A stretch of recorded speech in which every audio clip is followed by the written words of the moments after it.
Hey everyone, this is the Beard with Bearded Bird Productions, and this is my first thought and review for Loki, Episode 2.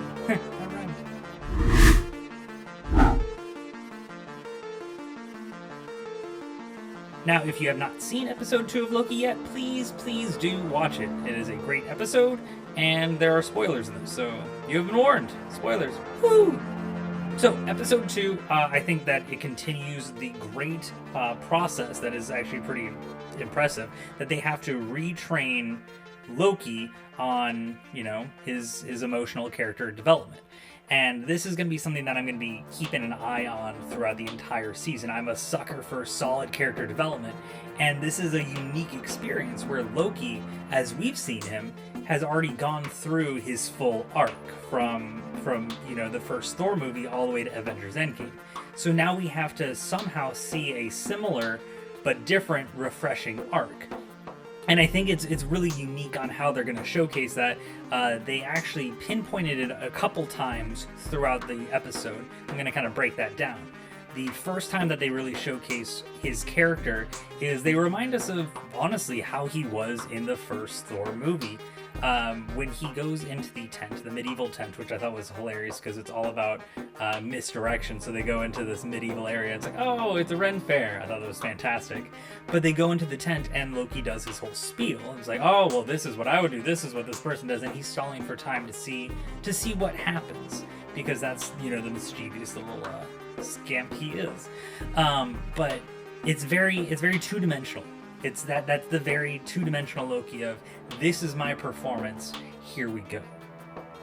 And once that doesn't work, you can see that he kind of takes a step back and he has to keep evolving.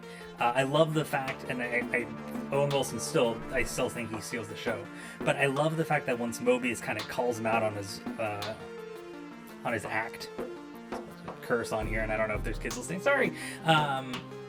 Once he calls him out on his little stunt that put them all in danger, he puts him into his place and he's like, okay, look, this is what you got to do. Let's pretend like your life depends on it, because it does. But I love the fact that once he dove into it, he's like, okay, cool, I got to do this. This is how I'm going to be. And you can see that thread again, that depth, that character development. And it tied very similar in my mind to Thor: The Dark World, when Thor didn't want to trust Loki, but he's like, don't trust me, trust my revenge. I don't remember. I don't watch that movie a lot. Nobody should.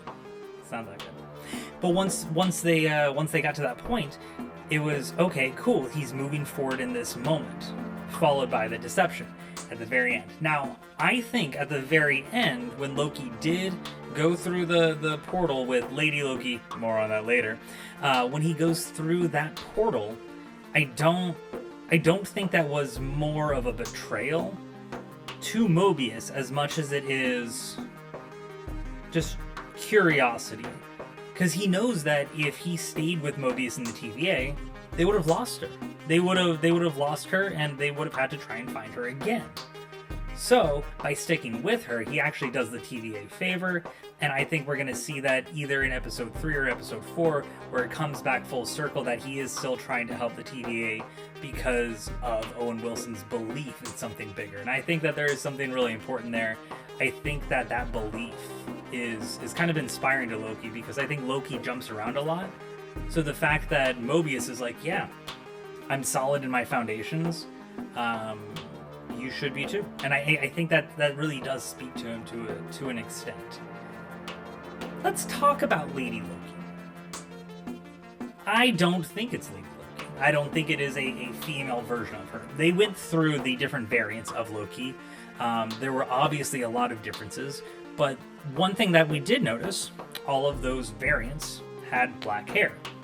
They were all different, none of them were female, sure, but one of them was like an ogre. One of them was very related to the mythological sense of what Loki looks like. So I think that, there is some similarities. You drop back to the comics, maybe not the best route to go because they fooled us before, but you drop back to the comics and Lady Loki did have black hair. Who doesn't have black hair? Who is a sorceress with green magic powers? Enchantress. Are the horns to throw people off? Is the blonde hair and the green magic here to throw me off, making me think that it's an Enchantress when it's actually Lady Loki? I don't know. I really do hope it is Enchantress. I'm a very big fan of her story arc. I actually think she's really interesting character. She's a really good foil to Thor. So I don't know if she would be able to tie back into that, but she has magic powers just like Loki, but she does have that manipulation ability. She does have green aura, so perhaps what she's doing is she is still trying to fix certain things. She's not the same Loki that they think she is, but she's impersonating Loki, which I think is another thing. She never calls herself Loki, so I did think that was very interesting. They do have a little back and forth of, who is the lesser Loki, and she did mention that he was more of a copy of her, but maybe she's just playing the game. I don't know. What are your thoughts? Do you think it's another variant of Loki? Do you think it is Enchantress pretending to be Loki? Maybe she fell in love with her Loki and that Loki died and now she's trying to get her revenge. Maybe there's something that happened there. I don't know. There was a lot of really good things, though, in this episode. Mobius continuously doing great. Curious to see what's going to happen on the next episode. Obviously, all of the different Nexus branches spurred off. Renslayer grabbed her weapon and is getting into the field. I'm very excited to see her in action. If it's anything like the comics, she is a badass, and it's going to be freaking awesome. So very excited to see that. Very excited to see where the Loki conversation goes, to see if it is Lady Loki. I really want to see other variants.